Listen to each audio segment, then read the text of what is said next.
Hi മക്കളെ, എല്ലാവരും സുഖമായിരിക്കുന്നു എന്ന് വിശ്വസിക്കുന്നു. ഇന്ന് ഇന്റിജേഴ്സിനെ പറ്റിയാണ്. കഴിഞ്ഞ ക്ലാസ്സിൽ നമ്മൾ എന്താണ് പ്ലസിന്റെയും മൈനസിന്റെയും ബേസ്ഡ് ഫോർമുലാസിലെ കുറച്ച് പ്രോബ്ലം ചെയ്തു. ഇന്ന് മൾട്ടിപ്ലിക്കേഷൻ ബേസ്ഡ് ക്വസ്റ്റ്യൻസ് ആണ്. അപ്പൊ മൾട്ടിപ്ലിക്കേഷനെ പറ്റി എങ്ങനെയാണെന്ന് പറഞ്ഞാൽ ഫസ്റ്റിലെ ആ ഫോർമുലാസ് ഒന്ന് പറയാം. പ്ലസ് ഇൻറ്റു പ്ലസ് ആണെങ്കിൽ നമ്മൾ എന്ത് ചെയ്യണം? മൾട്ടിപ്ലൈ ചെയ്തിട്ട് പ്ലസ് സൈൻ തന്നെ കൊടുക്കണം. മൈനസ് ഇൻറ്റു മൈനസ് ആണെങ്കിൽ എന്ത് ചെയ്യണം? മൾട്ടിപ്ലൈ ചെയ്തിട്ട് പോസിറ്റീവ് സൈൻ ആണ് കൊടുക്കേണ്ടത്. ഇനി ഡിഫറൻറ്റ് സൈൻസ്, അതായത് പ്ലസ് ഇൻറ്റു മൈനസ് ആണെങ്കിൽ മൾട്ടിപ്ലൈ ചെയ്തിട്ട് മൈനസ് കൊടുക്കുക. മൈനസ് ഇൻറ്റു പ്ലസ് വന്നാലും മൾട്ടിപ്ലൈ ചെയ്തിട്ട് മൈനസ് സിമ്പിൾ എടുക്കുക. ഇനി ഇതിനെ ബേസ് ചെയ്ത് കുറച്ച് എക്സാമ്പിൾസ് പറഞ്ഞുതരാം. എക്സാമ്പിൾസിന് വേണ്ടി ബോർഡിലോട്ടൊന്ന് ശ്രദ്ധിക്കുക. Okay, first formula based plus into plus. Plus into plus വരുമ്പോൾ ഞാൻ നേരത്തെ പറഞ്ഞു കഴിഞ്ഞു പ്ലസ് ആണെന്ന്.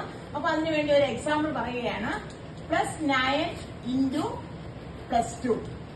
What is 9 2s are? 9 2s are 18. Plus into plus is plus. Okay. Second one, minus into minus. Minus into minus is plus. So എന്താണ്? minus 8 into minus 4. Minus into minus plus 8 4s are 32. Okay. Next formula, plus into minus. Plus into minus ആവുമ്പോൾ minus ആണ്. അപ്പൊ plus 7 into minus 6. First of all, 7 6 are 42. Plus into minus is minus.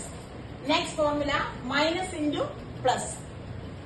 Minus 11 into plus 8 is equal to 11 8s are 88. Minus into plus is minus. എല്ലാവർക്കും ഈ formulas ഒക്കെ മനസ്സിലായെന്ന് വിചാരിക്കുന്നു.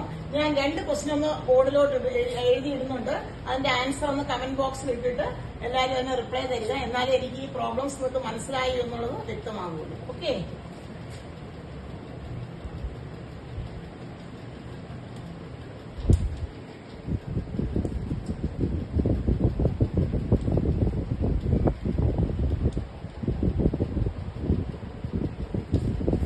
thank you. Have a nice day.